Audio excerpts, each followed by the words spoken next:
Strap in and be prepared. Maybe I'll learn from your failures. That is what you could do. Yeah. Interesting guests. Kelly Graves, Mike Parker, Josh Pate, George Reiser, Ryan Lee, Yogi Roth, who said that Justin and I are smart. Sharp opinions. I think Dan Lanning sitting in his office going, you know what, fine, give us the toughest road to win the national championship. That's what it should be. Oregon State in their baseball program is still operating from a position of strength, even if they're independent. But here they are in the College World Series. And some smiles. It's iconic. We're not keeping score, but maybe we're keeping score.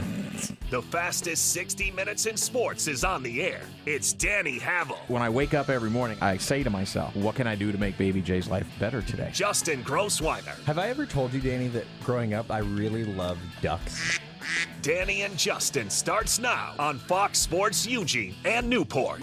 Danny's taking a day off for load management. Here's Justin. That's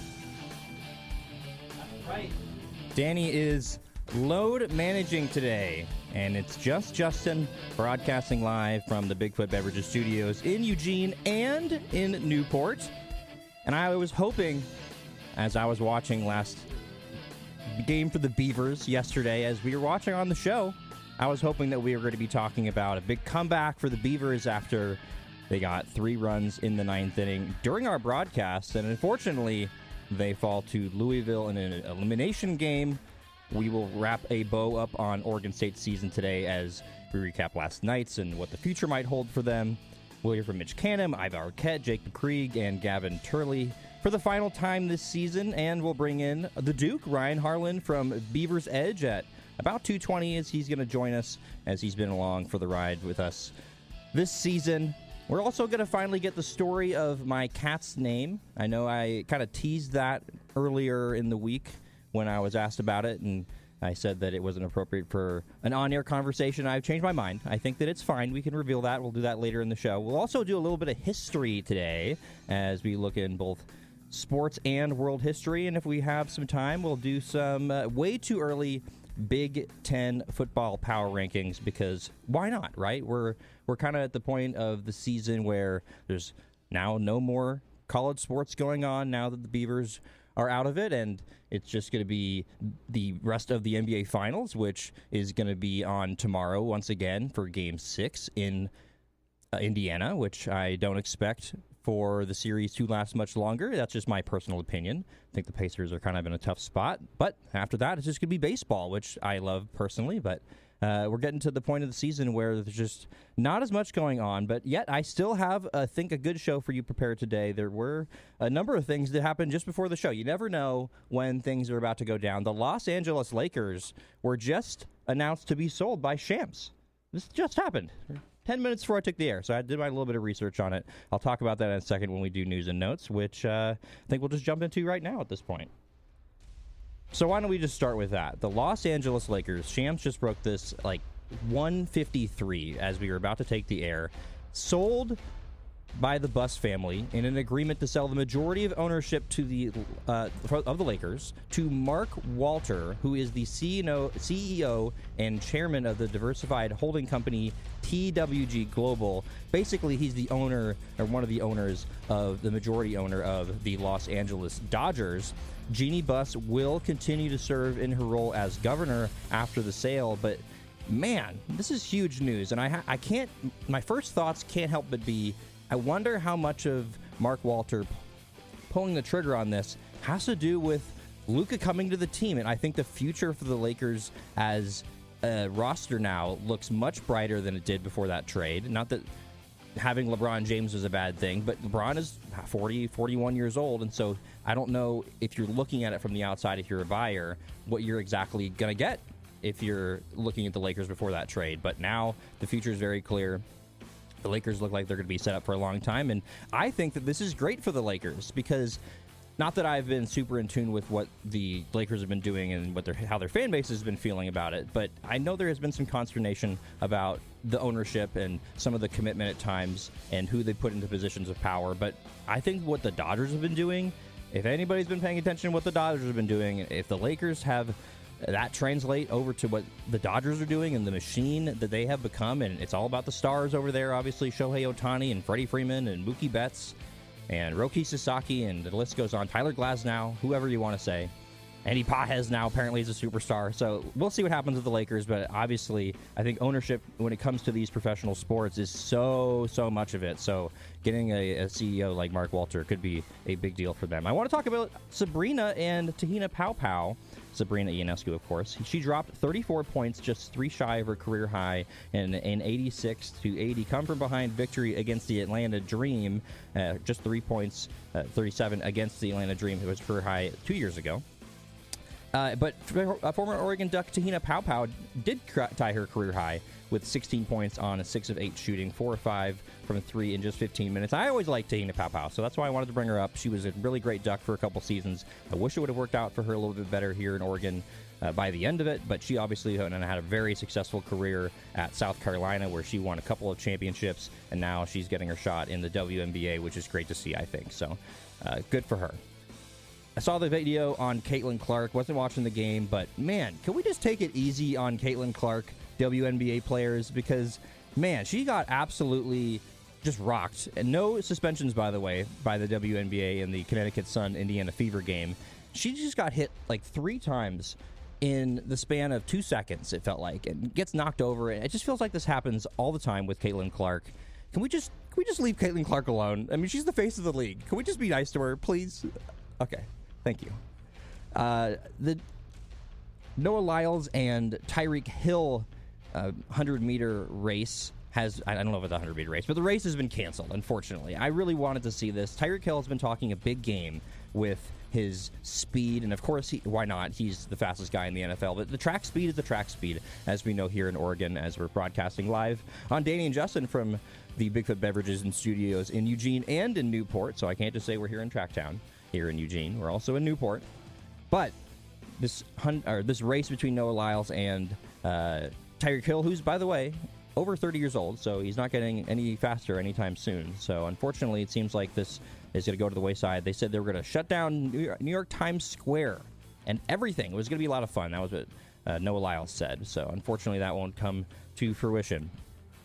Oregon softball, I want to mention them, give them a tip of the cap, because I did not do, and I've been very forthright about this, is I wasn't the best student. It took me a long time to figure it out. I was one of those people that it just didn't work out for me early in my college career, if you want to call it a career, and it took a really long time for me to figure it out. So I have a ton of respect for student athletes that are successful as students while being the athletes that they are as well. Literally, I don't care how well you perform on the field. If you can do both, I think that's amazing. And so I want to give a big tip of the cap to Oregon softball. And for the first time in their program history, 3 players have earned Collegiate Sports Communications Academic All-American honors in the same season. And so it's Paige Sinicki and Kedre Lushar on the first team, Kai Lushar on the second team. They are the 8th, 9th, and 10th Academic All-Americans in program history. Their last first team participant was in 2016, Coral Costa. So, man, tip of the cap to those young women, because I think that's amazing. And, I really struggle with that. So I can't believe that you're out there doing that and also being in the Women's College World Series. Pretty awesome. Man United's fans, I want to finish off with this one. I think that a little bit of the United States treatment is heading over to across the pond with the ticket prices. They've been called eye-watering over by the Man United fans. After the new Premier League schedule was announced, United unveiled plans to announce a new ticket categorization system for the first time. So it means that ticket prices are going to be higher for most in-demand games, and the move that Manchester United basically says will increase costs by more than 50% and also bring them in line with their Premier League rivals. So that kind of sucks. I mean, I think that one of the best things about what you see over there, and I haven't been over and experienced a Premier League game myself, but I think that what you see over there is, man, the crowds are really, really into it. And I think that sometimes you see, and I maybe even think I saw this in the NBA Finals when I was watching, I guess that was 2 days ago now, when the crowd just doesn't look like they're into it sometimes. And maybe part of it's because you have 2 really tense crowds in Indiana and OKC who haven't won a championship, and so they're kind of on the edge. But, man, what you see even in and this is why I know that it could be something that happens in the NBA or in these professional leagues in the United States, is that you see it in basketball leagues in Spain or in Italy or in Israel or wherever. And they just have these crowds that are chanting and cheering. And I think some of that has to do with the fans that are there. They really, really care. And I have no problem with people that make money. But I think that sometimes what happens, people that make money decide they want to go and do something that just basically costs something. These basically tickets now for these playoff games, they cost a lot of money. And I don't think that sometimes some of the real fans are able to get in there. We've talked on the show about some of the ticket scams that go on as well, even here locally. So I think that tickets here in the United States certainly have been a problem with the ticket prices. And, my mom always talks about how she used to go to Wrigley Field for $1 and go to the bleachers, and it would just be a spur-of-the-moment thing. And you can kind of do that sometimes with certain teams. I've seen a Blazer game, for instance, kind of on a whim for $7 in the same day that I decided to go. So it's not unheard of, but certainly a thing that I think needs to be addressed at some point, and we'll see if it will, because money talks. But want to go over, of course, the Beavers with losing to Louisville College World Series. It was really unfortunate because I thought they were going to come back in this game. They gave up 3 runs in the first few innings off of Nelson Keljo. Jake Monroe did most of that damage with a first pitch 2-run homer in the 3rd inning. Jake McCrieg, he homered off of after a Tice Peterson walk to open up the 4th inning, made it 3-2 Cardinals, I should say. And then Zion Rose got one back for Louisville in the 4th inning off of Hutchison to make it 4-2. Cannon Reeder added a fielder's choice, but I think that was one of the situations where, as we'll talk to Ryan Harlan from Beavers Edge later, that basically they didn't score in times when they left runners on base. Maybe could have gotten a little bit more in that situation. They did make it 4-3. The Cardinals, though, they did, and I always think I've been talking about Stanford so much that I almost think sometimes the Cardinal, but no, it's the Cardinals. The Cardinals added runs in the 6th and 7th inning, so we got to 6-3 as we entered the 9th inning. Iva Arquette, a leadoff home run in his last at-bat as a Beaver. Absolute stud. We'll talk about him more going forward. I think that he's a really interesting player, if you want to call him that. I mean, he is a player, but a player in the history of Oregon State and what we might see here in the future. And I think he's a good indication of some positivity, I think, in the program right now. And then they tie the game off of Tice Peterson's ground ball. They got onto the glove of Louisville's shortstop. And then the bottom of the 9th inning, starting off with a walk, catcher's interference, which we haven't seen before, I don't think, this season.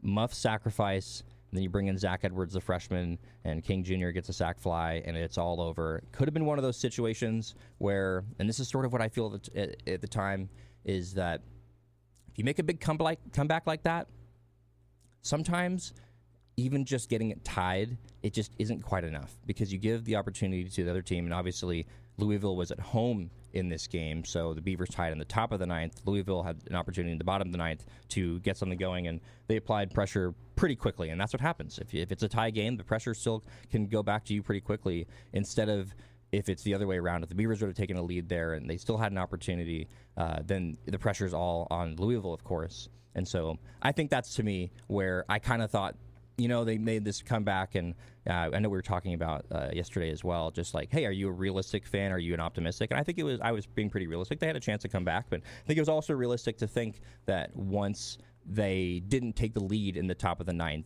then I was a little bit worried. So we'll hear from Mitch Canham as well.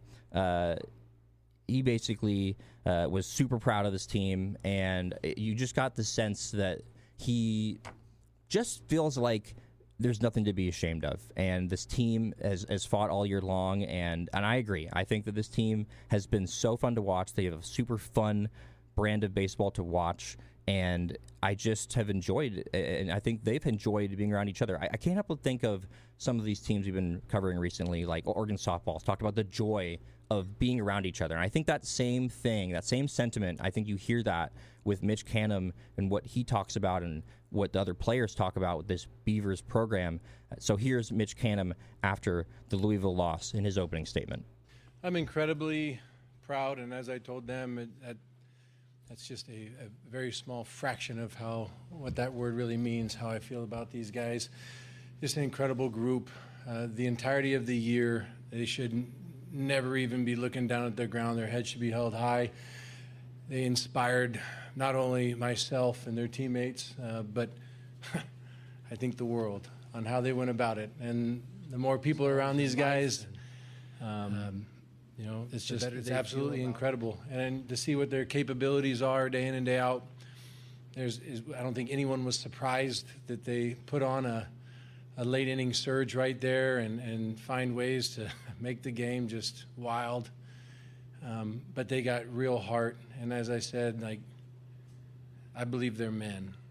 I believe they found that about themselves this year. It's a huge part of why you go to college, to go out and compete, to grow, and to become a man. And that's something that I think each and every one of those guys in that clubhouse has become stronger. They took on so much, and I'm grateful for everything that we went through. Grateful for the staff, our student managers, the administration, Oregon State, and everyone who ever wore orange and black that rooted on the Beavs. It's incredible. And now it's just like the continual hunger that we have and understanding for all those guys that are going to be back, what this place really means, and that we have the capability of going out and doing amazing things. And I think we learned a lot about ourselves. I'm looking at the guys that are up here on the stage. Ivor Arquette chose to come here and push himself harder than he's ever pushed himself before and bring joy to other people and take on the world with these guys and become a brother. I watched Jacob Craig over the last 3 years transform himself to just being a real juggernaut, a man, someone that not only launches balls into the stands, but continues to pick himself up when times are hard. And that's something that each of us need, and we have someone to look at to inspire us to be better.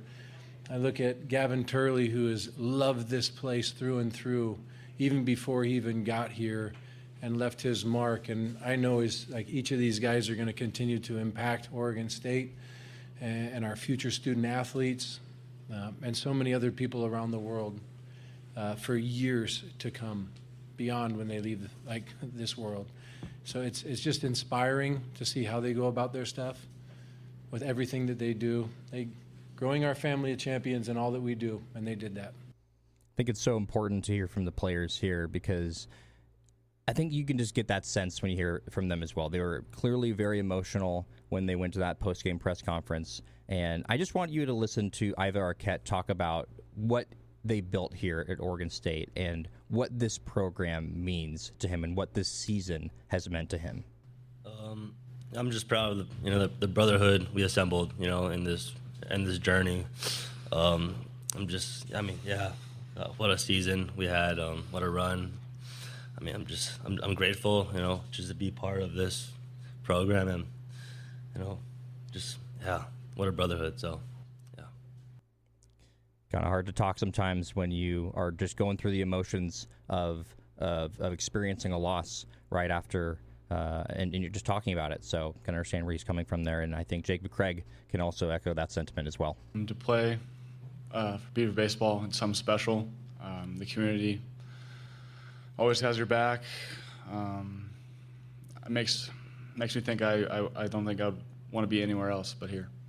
And Gavin Turley, I think, had an interesting perspective on this as well, because he started talking about, hey, I didn't know when I came here what this was going to be like for me exactly, but now I do. I don't think a lot of people understand how kind of deep this program runs, but living up in Corvallis and seeing the people involved, it's a lifelong involvement. So I didn't necessarily realize that when I first showed up, but now being here for 3 years and seeing the people that come back and seeing the people that are involved and loving the program and consistently pouring into it, that's the one thing I'm going to take away. And the baseball thing is one thing. He obviously is a terrific baseball player, 350 on the season, ended up with 20 home runs. But just hearing Mitch Canham talk about what he brought to this team, both on the field, but just off the field as well. I think there's also something to be said, too, is, he's a guy that he could technically return for another season next year. And we'll talk a little bit about that with Ryan Harlan from Beavers Edge here in a second here on the Danny and Justin program, broadcasting live from the Bigfoot Beverages Studios in Eugene and in Newport. But just interesting hearing Mitch Canham talk about what the future lies for Gavin Turley. And I don't think he's expecting him to come back. That guy's put me to sleep while he's playing the piano. Right, it's beautiful. That guy has gone out and flew airplanes. He's jumped in the rivers and off. I mean, he had all the guys jumping off of a bridge into the river as a bonding moment. I'm watching these guys do backflips and stuff, and I can't swim worth beans, so I was more waiting on the side, waiting and hoping no one was going to get hurt. But like, he brings joy. And so, like, the baseball stuff is awesome. Like, he's an incredible baseball player and going to play for a very long time. And he's going to continue to make adjustments. And any organization would be silly not to want that guy right out the gate. I mean, those 3 guys I'm sitting next to are going to play baseball for a very long time, you know? And after the game, I know, like, Gavin's like, you know, I really want to come back this fall and share some of my you know, memories and feelings and just motivate the next group. I said, I don't doubt that, man. I expect to see you every year. I'm going to be following you. I mean, he's going to be a part of my family forever. My kids love him. He's done a great job inspiring my children, which I know he's inspired so many others. He's brought so much joy, and we're going to miss him.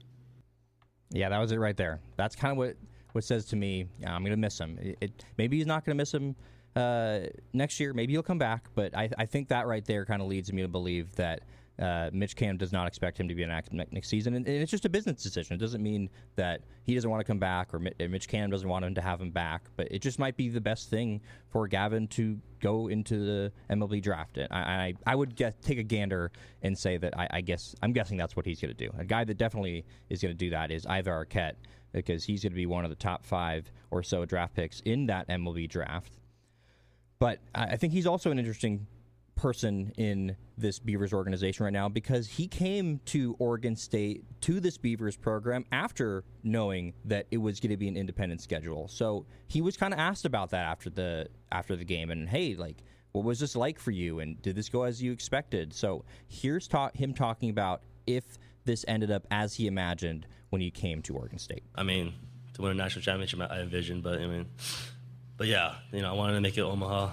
You know, I wanted to win, and, you know, we didn't do that today, but we did. We won, so that's all I can ask for. You know, just great teammates. You know, great coaches. You know, but yeah, I mean, all I can ever ask for. So it's all you could ever ask for. That's what they did. They went to the College World Series.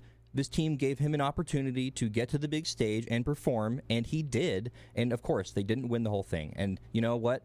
Only one team wins the whole thing. I think this team had the opportunity to do that. Whether they did it or not, I think they had a chance to. I think it was a legitimate chance. They showed the championship grit. They had the comebacks. They overcame adversity. They did the things that championship teams do. And so I think that's what Ivar Arquette's talking about. And he also mentioned, too, they had a plan. They said what we're going to do before I came here, and that's what they did. They had a plan, you know, already made. You know, they discussed it with me, and they showed me what the plan was for the schedule, and I mean, and it's Beaver baseball, you know, and it's a dominant program, you know, especially on the West Coast, in the whole country. But I mean, I just wanted to be a part of something special. So I mean, I never looked back. So I was glad I made the choice.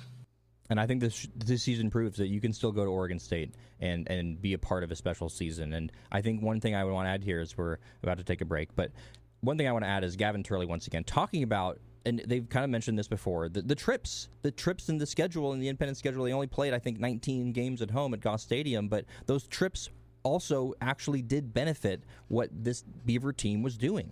Starting off knowing that it's an independent schedule and having to fight a battle that no one's ever fought before, everyone kind of just faced it head on, and we all kind of came together that way, and it created a really tight group. So that's what I take away most from this year. All right, well, I'm running a little behind here, of course, because I like to rant, but we'll chat more Beavers after this break, and joining me to do that is going to be Ryan Harlan from Beavers Edge. He'll join us once again, friend of the program, the Duke, and we'll have more from the Fastest 60 Minutes in Sports Talk. Danny and Justin next here on Fox Sports in Eugene Radio. Live from the Bigfoot Beverages Studios, broadcasting in both Eugene and Newport, Danny and Justin radio program, the fastest 60 minutes in sports talk. Just Justin today, as we collectively mourn the end of the Beaver baseball season, and here to help me do that is a good friend of the program. We call him the Duke. It's Ryan Harlan from Beavers Edge. Ryan, First of all, I want to say thank you for not being. I texted you yesterday. When I texted you for the first time yesterday, I was in the middle of something, and so we had a little bit of an emergency here at the station, and I was trying to text my mom play-by-play of the game, and I was also going to message you about coming on the show today. And I switched gears, and I accidentally was texting you the updates for the game. And so thank you for not being, how do I word this? Like, you took it so well and in stride. You were just like, yeah, man, tough end of the season. So thank you for your understanding.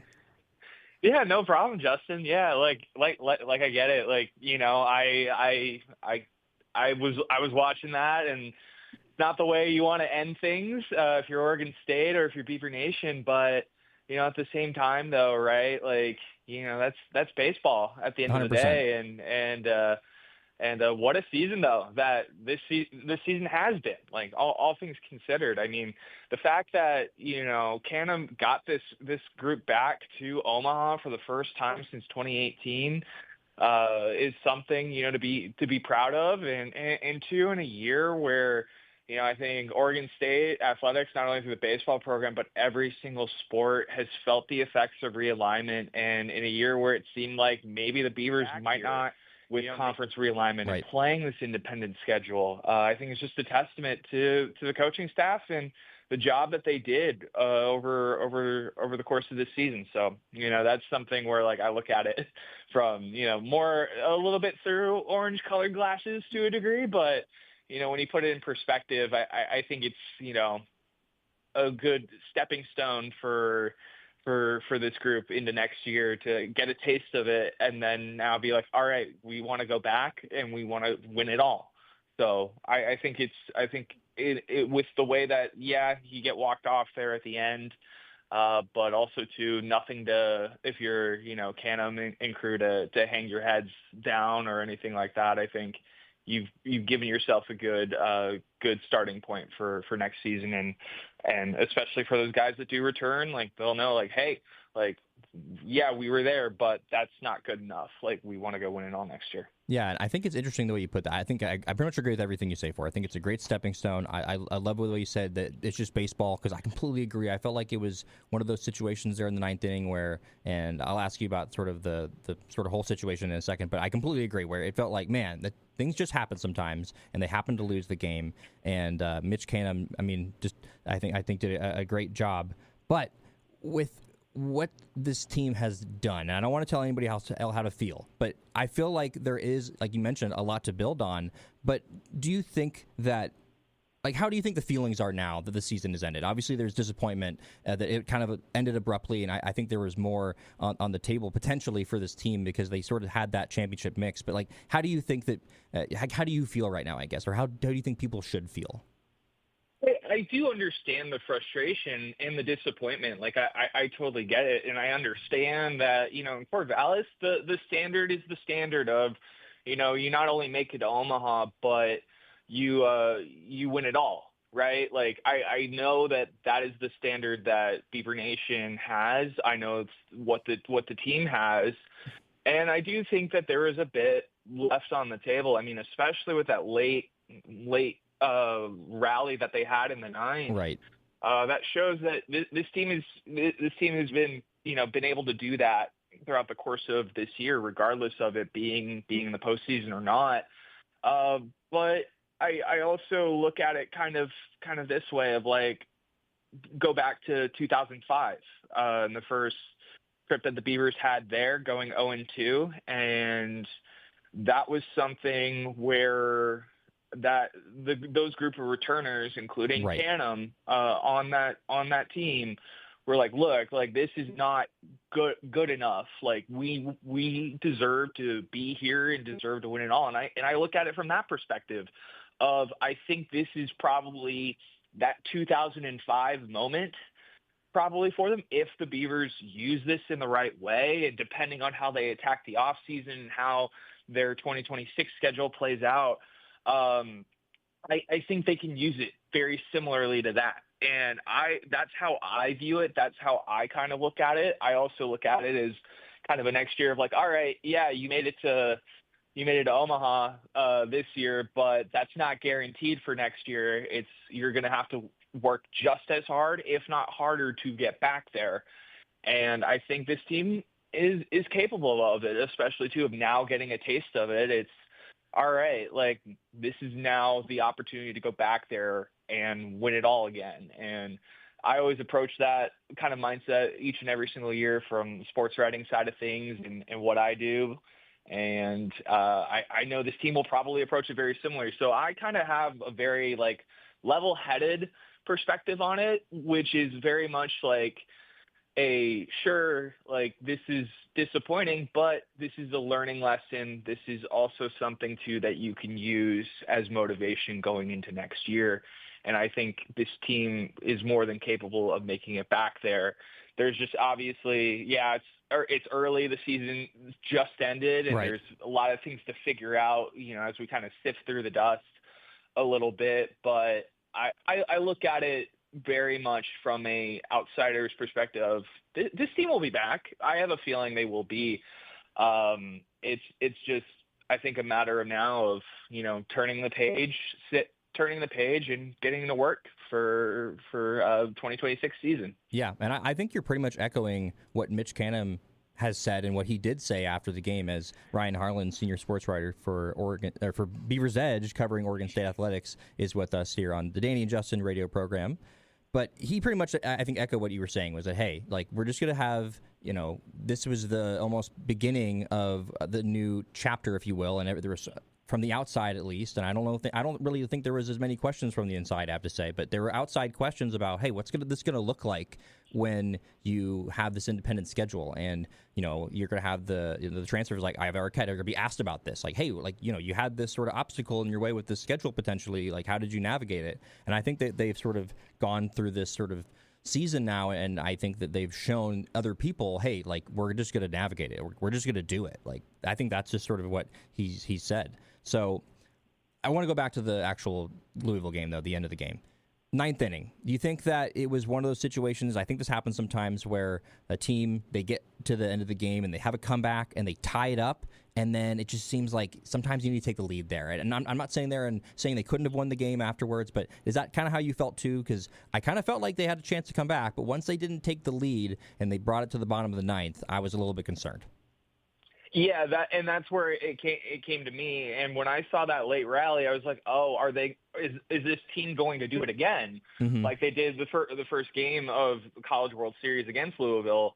But where I think the story of where probably they fell flat is just the fact of, like, throughout the course of the game itself, that final game, and throughout the course of the games that they played prior, there was a lot of issues with leaving runners in scoring position. I think from that final game against Louisville, there were 1 for 21 with runners in scoring position. So that's something where the offense just wasn't able to string along a lot of hits consistently together. And sure, you get your production, at the top of the order, with, guys like Iva, Trent Carraway, Gavin Turley, and Wilson Weber. But it was when you were getting to the latter half of the order, towards the end of the order, where you saw Carson McIntyre get in there, and he kind of struggled a little bit at the plate, which was a little bit differently from how he was in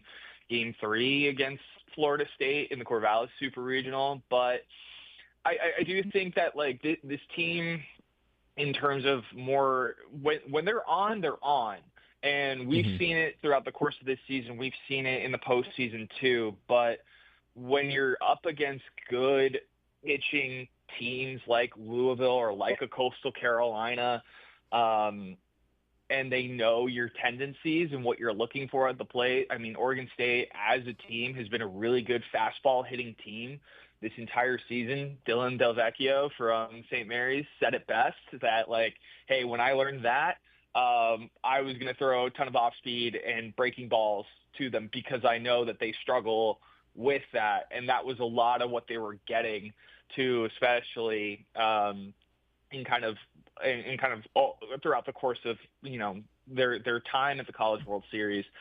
So I think a lot of it is being able to be a little more well-rounded. They have the talent offensively to score a bunch of runs, but being able to I think, get hits consistently against good, dominant pitching is something that this team, I think, will definitely work on in the course of the off season. But like that to me was a big factor in why I think the Beavers couldn't take the lead there. It's just we're not able to get those hits consistently when they mattered in key moments like that, especially in the top of the ninth there, where I thought, like, all right, like, you come back to tie up this game, and when they didn't, I was like, oh, like, if you can hold off just slightly to push this game into extras and have some late inning heroics yet again, maybe you got a fighter's chance. But that, I think, was the thing that really kind of did it in. And then the way that bottom of the ninth unfolded, I mean, there's not a lot that, you can't like, it's not all on Zach Edwards there, who looked pretty good in the 2 starts that he had. It's just unfortunate that that's the way that, for him, like, that's the way that the season ends, being on the mound for that. But yeah, I was in a very similar boat with you as well. Mm-hmm. And that was something where I think it was just a squandered opportunity and an opportunity to take back some momentum and have that on your side in a bottom of the ninth that was a pretty high leverage situation. So that's that's going to happen in the College World Series, and to win you have to get through every single one of them, and sometimes that's just baseball where you just things happen, you don't get through it. By the way, Louisville just lost to Coastal Carolina 11-3. That just went final as I'm watching on the television. In your heart of hearts, do you think that Oregon State could have beaten Coastal Carolina 2 times? Do you think that could have happened? I'm not so sure. You never say never, right? No, I mean, college baseball is the people's sport for a reason. No lead is safe in college baseball at all. But I think it would have been a really tall order for the Beavers to try and beat them twice, especially with how Coastal has been playing this entire postseason and the way that they looked when the Beavers first matched up with them in the winner's bracket. So I think it would have been a really tough ask for them to do that twice. But at the same time, though, it's like in order to get to that spot, you need to play your best ball through 9 innings. And, well, the Beavers didn't that on Tuesday. So that's also where I kind of see that there. And but yeah, I think they probably could maybe have split one at least. I look at it kind of from that perspective, right. But I think twice would have been a really tall order to accomplish with how Coastal's been looking, and especially with the fact that blowing out Louisville on the way to the championship. Coastal's a good team. So no, for sure. That's something that I think would have been really, really tough to do. Yeah, 26 straight wins for the Chanticleers. I hope I'm pronouncing that correctly, but I'm probably not. My pronunciations are never good. Next year, we talked a little bit about it, but so some seniors, Wilson Weber, Joey Munn, Noah Ferguson, Chase Reynolds, and some guys that have at least been mentioned at one point or another. Some are very obvious about MLB prospects. Ivar Arquette, Trent Carraway, Dallas Macias, Gavin Turley, Nelson Keljo. Any of those MLB guys that you would maybe expect to be back? I mean, I think probably most of them are probably going to go to the draft. I don't see why they wouldn't. Yeah, that's something that I was writing a column earlier before I hopped on with you, Justin, where I was kind of talking about potential guys who could be back next year and who you return. And really, I think a lot of those guys I expect to be gone. Turley, at least the way that he was talking post game, seemed to be like this is his final year, even though he has another year of eligibility. I think the two kind of wild cards for me in terms of like who could potentially return back, Trent Carraway could be one as well with the season that he's had, but then again, he is draft eligible, and I would expect probably a team to take a chance on him in the draft this year. Mm-hmm. And if it's not probably where he thinks he'll probably go, then he probably might return back. If I had to guess, Dallas Macias as well as another similar kind of situation as well. And also, too, I mean, Jacob Craig would be draft eligible, but I think Craig returns. So those are like the three guys I'm kind of looking at to see what they do. But I think more of it's the draft has to kind of play out in a certain way, I think, for all the cards to line up properly. But I think most of those guys are, definitely gone for next season, and Arquette definitely being a kind of a one and done year for him, but nonetheless a very productive one and done year. So that's something where, I think once the smoke settles for when we get to the MLB draft and see where Caraway and the Cias go, that's something where I think will dictate probably their decision on whether they return to Corvallis for another year or if they decide to go pro and start their professional careers in baseball. Well, it'll be interesting to see as we start to turn the page to the 2026 season for Oregon State baseball. Ryan, thanks so much for being here. As always, we'll try to get you on another time before you leave the Corvallis area. We'll be following along. The Duke, of course, you take that nickname everywhere with you, but always a pleasure to have you on. Yeah, thank you for having me on, as always. And, now that we've reached the end of Oregon State, we sleep in July. So that is the here we are. That is what I'm going to go do. Yeah. All right, man. Take care. All right. Thank you. All right, Ryan Harlan from Beavers Edge, as we're going to pay some bills here, and we're going to take another quick break. More from the Bigfoot Beverages Studios after this break. Fox Sports Eugene and Newport. Danny and Justin broadcasting live from the Bigfoot Beverages Studios in Eugene and Newport. Just Justin today, or is it? As we'll head over to the Oregon Man Clinics hotline at 541-563. I'm just going to let you do it, Danny. How about that? It's 541-343-5673. There we go. The Oregon Man Clinics hotline. Hey there, kiddos. How's it going? Outside of Lima, Michigan, where it's pouring down rain. Hopefully the rain stops tomorrow. Well, there you go, as you join us here in the later segment of our program. And I have a new thing for us today, Danny. Some Today in History, which I'm really excited about. So which going to be a little bit of sports history, a little bit of just world events, some in the United States, some in other places. But we'll start off with in 1778, I should say, the British finally abandoned Philadelphia. In 18... Yeah, go on. No, I mean, and Joel Embiid will do the same thing next year. I'm sure he will. In 1815, Napoleon was defeated at Waterloo. And in 1911, so this is a sports one, the Detroit Tigers trailed the White Sox 13-1 at Bennett Park, Detroit, and they won 16-15 for the biggest comeback in Major League Baseball history at the time. Wait, so they were down 13-1. You said? Yeah, that was at the time, I believe, the biggest baseball comeback in history. Wow! Because there's no way that stands today. No, that does not happen today. Lou Brock, born today, of course, the former Chicago Cub, then became a Hall of Famer for the St. Louis Cardinals. Paul McCartney was born today, so shout out to the Beatles. Jeff Saturday, Antonio Gates are some football ones, and then this is always a fun one, Danny. 2001, we had a player that was born, Evan Mobley. So we're getting to the players that were born post-2000, so I always love that.